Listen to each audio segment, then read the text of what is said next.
வணக்கம். காலை நேர பிரதான செய்திகள்.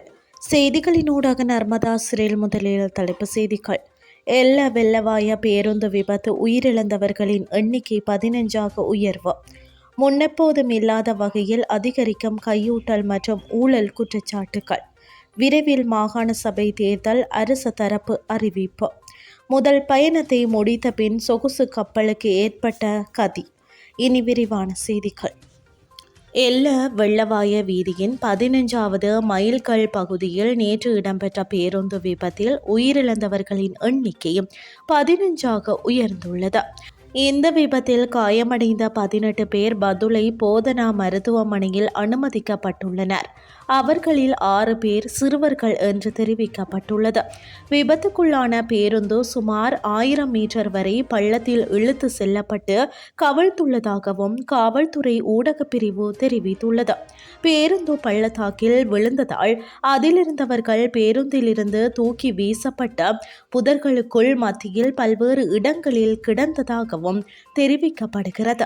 காயமடைந்தவர்களை மீட்க காவல்துறை, சிறப்பு படை, இராணுவம் மற்றும் பாதுகாப்பு படையினர் உட்பட ஏராளமான பொதுமக்கள் பணியாற்றி வருகின்றனர். தங்காலையில் இருந்து எல்லவுக்கு சுற்றுலாவுக்கு வந்த தங்காலை நகர சபை ஊழியர்கள் குழு ஒன்று தங்காலை நோக்கி திரும்பிக் கொண்டிருந்த போதே இந்த விபத்து ஏற்பட்டதாக தெரிவிக்கப்படுகிறது. ஜூலை மாதத்தில் மாத்திரம் 1000த்திற்கும் மேற்பட்ட முறைப்பாடுகள் கிடைக்கப்பெற்றுள்ளதாக கையூட்டல் மற்றும் ஊழல் ஒழிப்பு ஆணைக்குழு வட்டார தகவல்கள் தெரிவிக்கின்றன. இதற்கு முன்பு இதுபோன்று ஒருபோது முறைப்பாடுகள் பதிவாகவில்லை என அந்த ஆணைக்குழு தகவல்கள் தெரிவிக்கின்றன. சமீப காலத்தில் முன்னெப்போதும் இல்லாத வகையில் தொடர்ந்து முறைப்பாடுகள் அதிகரித்து வருவதாக தெரிய வருகிறது. மாகாண சபை தேர்தல் நிச்சயம் நடத்தப்படும் என பிரதி அமைச்சர் மஹிந்த ஜெயசிங்க தெரிவித்துள்ளார். அத்துடன் தேர்தலுக்கு நாம் அஞ்சவில்லை என்றும் பிரதி அமைச்சர் சுட்டிக்காட்டியுள்ளார். ஊடகங்களுக்கு கருத்து தெரிவித்த போதே அவர் இவ்வாறு குறிப்பிட்டுள்ளார். அவர் மேலும் கருத்து தெரிவிக்கையில், தேர்தல் முறைமை மாற்றம் தொடர்பில் சட்டம் இயற்றப்பட்டிருந்தாலும் எல்லை நிர்ணய அறிக்கை சபையில் நிறைவேற்றப்படவில்லை. எனவே பழைய முறைமையின் கீழ் தேர்தலை நடத்துவது பற்றி பரிசீலிக்கப்படுகின்றது. இணக்கம் எட்டப்பட்டால் அது தொடர்பான சட்ட திருத்தம் சபையில் முன்வைக்கப்படும். தேர்தலுக்கு நாம் அஞ்சவில்லை, அதனை நடத்தும் நிலைப்பாட்டிலேயே இருக்கின்றோம் என பிரதி அமைச்சர் மஹிந்த ஜெயசிங்க தெரிவித்துள்ளார். இதேவேளை மாகாண சபை தேர்தல்களை நடத்துவதற்கு எந்த ஒரு வேலை திட்டமும் இடம்பெறவில்லை என ஜனநாயக தமிழ் தேசிய கூட்டணியின் இணை தலைவரும் EPRLF அமைப்பின் தலைவருமான சுரேஷ் பிரேமச்சந்திரன் அண்மையில் குற்றம் சாட்டியிருந்தமை குறிப்பிடத்தக்கது.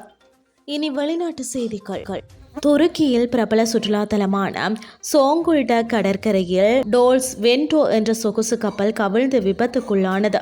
9 கோடி ரூபாய் மதிப்பில் உருவாக்கப்பட்ட 24 மீட்டர் நீளமுள்ள கப்பல் தனது முதல் பயணத்தை மேற்கொண்ட அடுத்த 15 நிமிடங்களில் கடலில் கவிழ்ந்தது. படகில் இருந்த படகு உரிமையாளர், கேப்டன் மற்றும் 2 பணியாளர்கள் கடலில் குதித்து உயிர் தப்பினர்.